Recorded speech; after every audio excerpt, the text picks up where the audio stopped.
രാവിലെ കോളേജിലേക്ക് പോകാൻ റെഡിയാകുവാണ് ലച്ചു. പോകുന്നില്ല എന്ന് പറഞ്ഞവളെ സമാധാനിപ്പിച്ച് വിടുവാണ് അഗ്നി.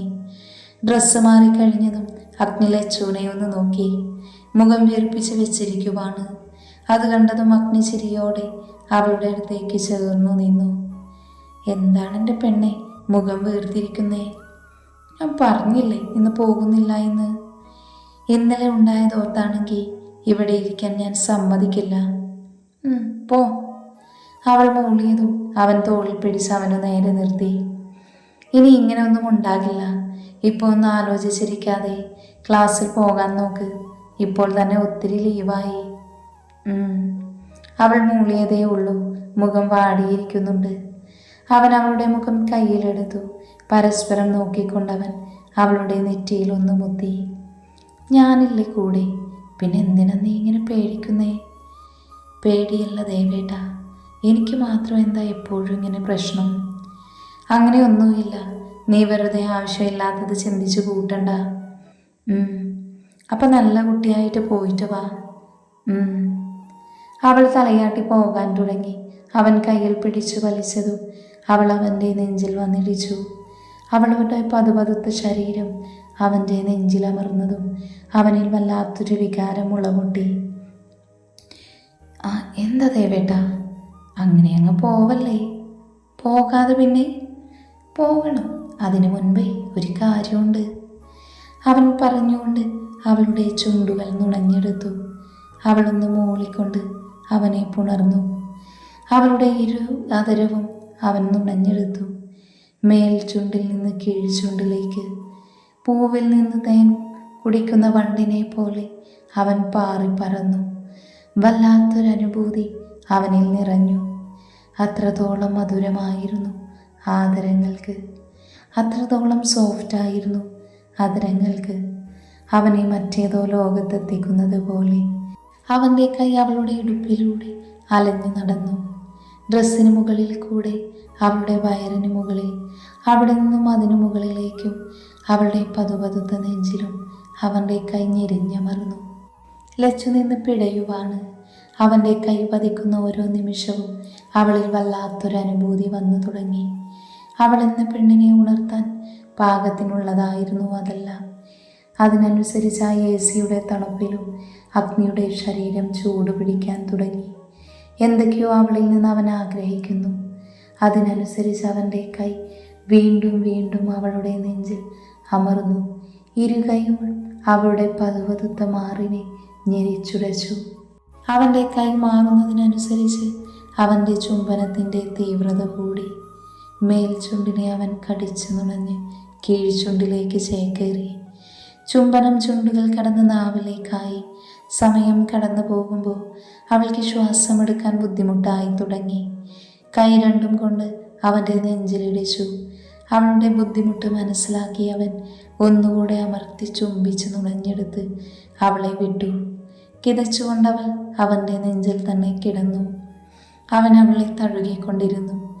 കുറച്ചു കഴിഞ്ഞവൾ ഓക്കെ ആയപ്പോൾ അവളുടെ മുഖം ഉയർത്തി നോക്കി. ചുവന്നിരിക്കുന്നത് കണ്ടതും അവന് വീണ്ടും അവളെ ചുംബിക്കാൻ തോന്നി. അവളുടെ ആദരങ്ങൾ ചുവന്ന് ചോര തൊട്ടെടുക്കാൻ പാകത്തിനായിട്ടുണ്ട്. അവൻ വീണ്ടും അതിനെ ഒന്ന് കടിച്ചു വലിച്ചു നുണഞ്ഞു. അവളുടെ കണ്ണുകൾ മിഴിഞ്ഞു വന്നു. ഇനിയും തനിക്ക് താങ്ങാൻ കഴിയില്ല എന്ന് മനസ്സിലായതും അവൾ കുതറിക്കൊണ്ടിരുന്നു. എന്നാലും അഗ്നി വിടാതെ അവളുടെ ഇരുവതരവും അവൻ കടിച്ചു വലിച്ച് നുണഞ്ഞെടുത്തു. അവളുടെ അതരങ്ങളിലെ തേൻ അവൻ വലിച്ചെടുത്തിരുന്നു. ഇനിയും താൻ അങ്ങനെ നിന്ന അവളെ കോളേജിലേക്ക് വിടില്ല എന്ന് അവൻ മനസ്സിലാക്കി. സ്വയം നിയന്ത്രിച്ചുകൊണ്ട് അവളെ വിട്ടിരുന്നു. പോകാം, അവൻ പെട്ടെന്ന് പറഞ്ഞു. അവൾ കണ്ണുമിഴിച്ച് അവനെ നോക്കി. പിന്നെ മുടിയും ഡ്രസ്സുമൊക്കെ നേരെയാക്കി അവൾ ബാഗെടുത്ത് പുറത്തേക്ക് ഇറങ്ങി. അഗ്നി അവൻ്റെ ലാപ്പെടുത്ത് അവൾക്ക് പുറകെ ഒരു ചിരിയോടെ ചെന്നു. കല്ലുവിൻ്റെ മുറിയുടെ വാതിൽ തട്ടിയതും അവൾ ഇറങ്ങി വന്നു. വാ. അപ്പോഴേക്കും കിച്ചുവും വന്നു. കാര്യമായി ഫോണിൽ നോക്കിയാണ് വരുന്നേ. മതിയടാ, അഗ്നി അവൻ എടുത്തെത്തിയതും പറഞ്ഞു. കിച്ചു വന്ന് ചിരിച്ചിട്ട് ഫോൺ എടുത്തു വെച്ചു. താഴെ എത്തിയതും അമ്മമാർ കഴിക്കാൻ എടുത്തു വെച്ചു. അമ്മേ, അച്ഛനും ചെറിയച്ഛനും എന്തേ? പുറത്തിരുന്ന് സംസാരിക്കുന്നുണ്ട്. നിങ്ങൾ കഴിച്ചിട്ട് പോകാൻ നോക്കി പിള്ളേരെ. ഓ, എവിടെയായിരുന്നു? ഞാൻ ഇവിടെ തന്നെ ഉണ്ട്. നിന്നെയൊക്കെ കാണണമെങ്കിൽ നോക്കിയിരിക്കണ്ടേ. ഓ, രാവിലെ തന്നെ എന്നെ കളിയാക്കാൻ വന്നേക്കുവാണോ അച്ഛമ്മേ? ഏയ്, ഞാൻ അങ്ങനെ ചെയ്യൂ? ഏയ് ഇല്ല, നല്ല കുട്ടിയല്ലേ. ആ, മതി മതി, പോകാൻ നോക്ക്. ഓ, ഉത്തരവ് മഹാരാജൻ. കളിയും ചിരിയുമായി ഭക്ഷണം കഴിച്ചു അവർ. അതോടെ കുറച്ച് മൂഡ് ഓഫ് ആയിരുന്ന ലച്ചു ഓക്കെ ആയി. അപ്പോൾ ബായ്, വൈകിട്ട് കാണാം. ശരി. അപ്പോൾ നിങ്ങൾ ഡ്രൈവർ ആക്കും, ഞങ്ങൾക്ക് ഇത്തിരി തിരക്കുണ്ട്. ഓ. അഗ്നിയും കിച്ചുവും അവരുടെ കാറിൽ കയറി. കല്ലുവും ലച്ചുവും അവർ പോകുന്ന കാറിലും. കോളേജിൽ കാർ നിർത്തിയതും കുട്ടികളെല്ലാം ലച്ചുവിനെ നോക്കാൻ തുടങ്ങി. അവളൊന്ന് ചിരിച്ചിട്ട് കല്ലുവിൻ്റെ കൂടെ നടന്നു. ഹേയ്, ആരോ വിളിക്കുന്നത് കേട്ട് കല്ലുവും ലച്ചുവും തിരിഞ്ഞു നോക്കി. അവരുടെ അടുത്തേക്ക് വരുന്ന വരുൺ സാറിനെ കണ്ടതും ലച്ചു മുഖം കുനിച്ചു. കല്ലു ചിരി അടക്കി പിടിച്ചു. എന്ത് സാർ? അത് ഇന്നലെ ഇവിടെ നടന്നതെല്ലാം ഞാൻ അറിഞ്ഞു. ആ, ശ്രീലക്ഷ്മിക്കൊന്നും പറയാനില്ലല്ലോ? ഇല്ല സാർ. ഞാൻ ഇന്നലെ ഉണ്ടായില്ല, രാവിലെ വന്നപ്പോഴാണ് അറിഞ്ഞത്. ശ്രീലക്ഷ്മി എന്താ മിണ്ടാതെ നിൽക്കുന്നേ? ഒന്നുമില്ല സാർ, നിങ്ങൾ പൊയ്ക്കോട്ടെ. അല്ല, എനിക്കൊരു കാര്യം. എന്താ സാർ? അത് സോറി, ഞാൻ അറിഞ്ഞില്ല കുട്ടിയുടെ കല്യാണം കഴിഞ്ഞത്. എന്തെങ്കിലും ബുദ്ധിമുട്ടുണ്ടായെങ്കിൽ സോറി. It's okay sir. എന്ന് പൊയ്ക്കോളൂ. അവർ നടന്നു പോകുന്നത് നോക്കി വരുൺ നിന്നു. ക്യാൻറ്റീനിലെത്തിയതും കല്ലു പിടിച്ചു വെച്ച ചിരി പുറത്തേക്ക് വന്നു. എന്തടി നീ ചിരിക്കുന്നേ? മായ അവളോട് ചോദിച്ചു. നമ്മുടെ വരുൺ സാറ് വന്നിട്ടുണ്ട്. എപ്പോ? ഇപ്പോൾ വരുന്ന വഴി ഞങ്ങൾ കണ്ടു. ഓ, എന്നിട്ട്? പുള്ളി വന്ന് ഇവളോട് സോറി പറഞ്ഞിട്ട് പോയി. എനിക്കാണെങ്കിൽ അയാളെ കണ്ടപ്പോൾ തന്നെ ചിരി വന്നു. അച്ചോടാ, മിണ്ടാതിരിക്കുന്നുണ്ടോ നിങ്ങൾ? ഒന്ന് പോടി, ഞങ്ങൾക്ക് ചിരിക്കാനും പാടില്ലേ? അതെ, ഇവൾക്കെന്താ? അയ്യോ, എന്നാലും. അതെ, ഇത്രയും നാളും എന്നെങ്കിലും ഇവൾ ഓക്കെ പറയുമെന്ന് ഓർത്തിരുന്നതല്ലേ. എല്ലാം പോയില്ലേ? ശരിയാ, എന്നാലും കഷ്ടായി പോയി. എന്ത്? ഇന്നലെ സാറില്ലാതിരുന്നത്. അതെ, ഉണ്ടായിരുന്നെങ്കിൽ ബോധം കെട്ട് വീണേനെ. അത് പറഞ്ഞത് മൂന്നും കൂടെ പൊട്ടിച്ചിരിച്ചു. ലച്ചു അവരുടെ കൂടെ പതിയെ ചിരിച്ചു. സംഭവം എന്നാന്ന് ഞാൻ പറയാം. ഇത് വരുൺ സാറ്, ഇവരുടെ സാറാണ്. ലച്ചുനെ കണ്ടപ്പോൾ മുതൽ ചെറിയൊരു ഇളക്കം.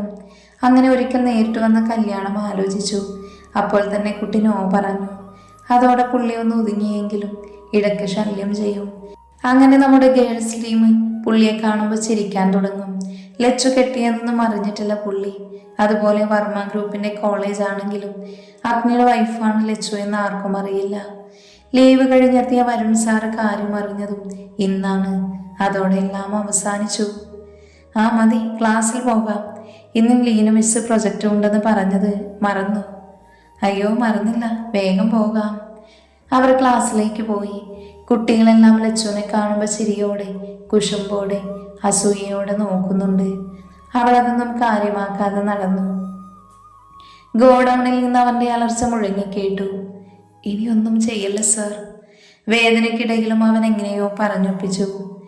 നിന്നെ ഞാൻ ജീവനോടെ വിടും, മരിച്ചു പോകുമെന്നോർത്ത് പേടിക്കേണ്ട. പക്ഷെ എൻ്റെ പെണ്ണിനെ വേദനിപ്പിച്ചതിന് ഞാൻ എന്തെങ്കിലും ചെയ്യണ്ടേ? അഗ്നിയുടെ വന്യമായ മുഖം കണ്ട് ചുറ്റും നിൽക്കുന്നവൻ്റെ ഗാർഡ്സ് വരെ ഭയന്നുപോയി. സ്റ്റീഫ! അവൻ വിളിച്ചതും സ്റ്റീഫൻ അവൻ്റെ കയ്യിലേക്ക് പഴുപ്പിച്ച ഇരുമ്പുപടി വെച്ചുകൊടുത്തു. അരുൺ ഭയം കൊണ്ട് വിറച്ചു. അവൻ പേടിയോട് അഗ്നിയെ നോക്കി. അഗ്നി അരുണിൻ്റെ അടുത്തേക്ക് വന്നു.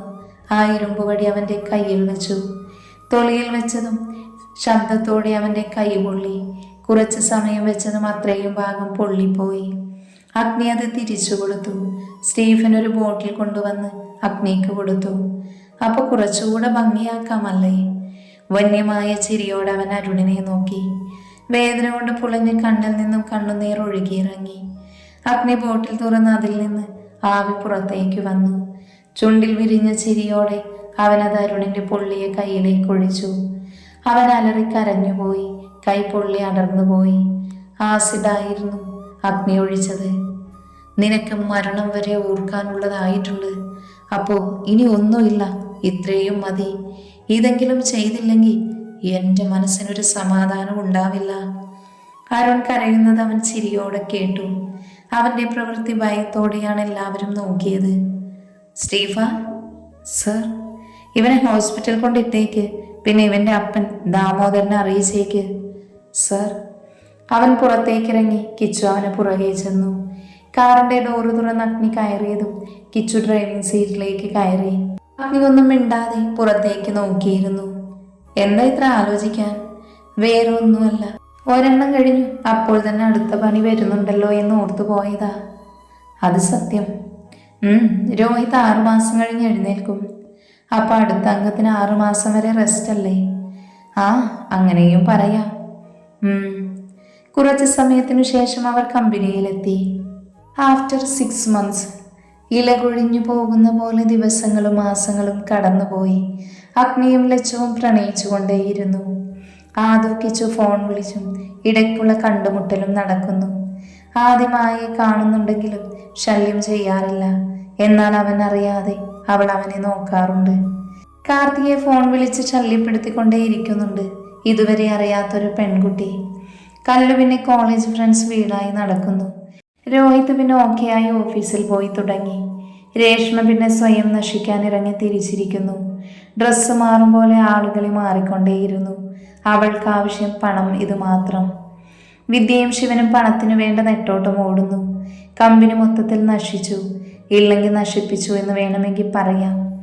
രഞ്ജു പാർട്ട് ടൈം ജോലി ചെയ്ത് പഠിക്കുന്നു. ഇടയ്ക്ക് ലച്ചുവിനെ കാണാൻ വരാറുണ്ട്. ശ്രേയ അഞ്ജലി ജാമ്യത്തിൽ ഇറങ്ങിയിട്ടുണ്ട്. പണത്തിനു വേണ്ടി പ്രിയയും ലളിതയും ഒത്തിരി കഷ്ടപ്പെട്ടു. അവർക്ക് പണം കിട്ടിയ വഴി നമുക്ക് പിന്നെ പറയാം. അങ്ങനെ കുറച്ച് നാളുകൾക്ക് ശേഷം ഇന്നൊരു പ്രൊജക്റ്റ് മീറ്റിംഗ് അറ്റൻഡ് ചെയ്യാൻ പോകുവാണ് അഗ്നിയും കിച്ചുവും. ഇന്നത്തെ മീറ്റിങ്ങിൽ മൽഹോത്ര ഗ്രൂപ്പ്സ് ഉണ്ട്. അതുകൊണ്ട് തന്നെ ലച്ചുവിന് ചുറ്റും സുരക്ഷ ഉണ്ടാക്കിയിട്ടാണ് അഗ്നി മീറ്റിംഗ് അറ്റൻഡ് ചെയ്യാൻ പോകുന്നത്. ലച്ചു റെഡിയായി അഗ്നിയെ വെയിറ്റ് ചെയ്യുവാണ്. ദേവേട്ട. ആ, വരുന്നു പെണ്ണേ. അവൻ കോട്ടിട്ടുകൊണ്ട് ഇറങ്ങി വന്നതും അവളുടെ കണ്ണു വിടർന്നു. അവനത് കണ്ടതും ഒരു ചിരിയോടെ അവളുടെ തലയിലൊന്ന് കൊട്ടി. വേദനിച്ചുട്ടോ. തലയിൽ തിരുമ്മിക്കൊണ്ട് അവൾ പറഞ്ഞു. വായി നോക്കി നിന്നിട്ടല്ലേ? വേറെ ആരെയും അല്ലല്ലോ, എൻ്റെ പ്രോപ്പർട്ടിയെ അല്ലേ? അല്ല, വേറെ നോക്കിയാലേ നിനക്കെൻ്റെ കയ്യിൽ നിന്നും കിട്ടും. ഓ. അവൾ ചുണ്ടുകൊട്ടി കാണിച്ചു. അവൻ ചിരിയോടെ മിറർ നോക്കി മുടി ഒതുക്കി വെച്ചു. പോകാം ദേവേട്ടാ. ഇറങ്ങാം. പിന്നെ പറഞ്ഞത് ഓർമ്മയുണ്ടല്ലോ? ഓ ഉണ്ട്. എന്തുണ്ടെങ്കിലും അപ്പോൾ തന്നെ കിച്ചുവിനെ വിളിക്കാം. ഞാൻ മീറ്റിംഗ് അറ്റൻഡ് ചെയ്യുമായിരിക്കും. അവളെ ചേർത്ത് പിടിച്ച് നെറ്റിയിലൊന്ന് മുത്തി അവൻ. അവൾ അവനെ കെട്ടിപ്പിടിച്ചു. നെഞ്ചിൽ തലവെച്ച് നിന്നു. അവനും തിരികെ പുണർന്നു. കുറച്ച് സമയത്തിനു ശേഷം അങ്ങനെ നിന്നിട്ട് അവളെ അവനിൽ നിന്ന് അടർത്തി മാറ്റി. അഗ്നി അവൻ്റെ കൈ അവളുടെ കവിളിൽ വെച്ചു. അവളുടെ അതരത്തിലേക്ക് ഉറ്റുനോക്കി. കാര്യം മനസ്സിലായ ലച്ചുവിൽ ഒരു വിറയൽ വന്നു.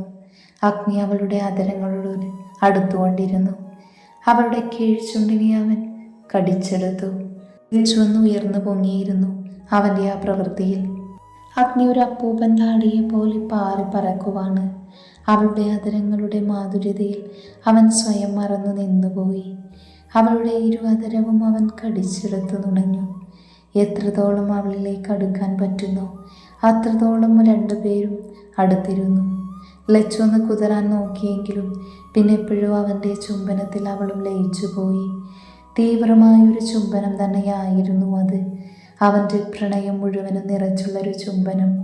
അവളുടെ ആ ചോരച്ചുണ്ടുകൾ അവൻ കടിച്ചു വലിച്ചു നുണഞ്ഞിരുന്നു. അഗ്നിയുടെ ചുംബനം ഒരുപാട് സമയം നീണ്ടുപോയി. പിന്നെ അവൾക്ക് ശ്വാസം മുട്ടുമെന്ന് തോന്നിയ നിമിഷം അവൻ അവളിൽ നിന്ന് മനസ്സില്ലാ മനസ്സോടെ അവളിൽ നിന്ന് അകന്നു മാറി. കുറച്ച് സമയം നെറ്റിമുട്ടിച്ചങ്ങനെ നിന്നു. പിന്നെ അവളിൽ നിന്ന് അകന്നു മാറി അവളുടെ അതരങ്ങളെ അവൻ കൊതിയോടെ വീണ്ടും നോക്കി. അത് മനസ്സിലാക്കിയ ലച്ചു അവനെ ഒന്ന് തള്ളി മാറ്റി. ദേവേട്ട പോകാം. അവർ മുറിയിൽ നിന്ന് പുറത്തിറങ്ങി. അപ്പോഴേക്കും കല്ലുവും കിച്ചുവും വന്നു. താഴെ എത്തിയപ്പോൾ എല്ലാവരും കഴിക്കാനിരിക്കുന്നുണ്ട്. അമ്മ. ആ വന്നോ, വായിരിക്ക്. അവരും ഇരുന്നതും അമ്മമാർ കഴിക്കാനുള്ളത് വിളമ്പിക്കൊടുത്തു. അഗ്നി, ഇന്നത്തെ പ്രൊജക്റ്റ് കിട്ടുമല്ലേ? ആ ചാ. പിന്നെ ലച്ചുമോൾ കമ്പനി എന്താ ചെയ്യണ്ടേ?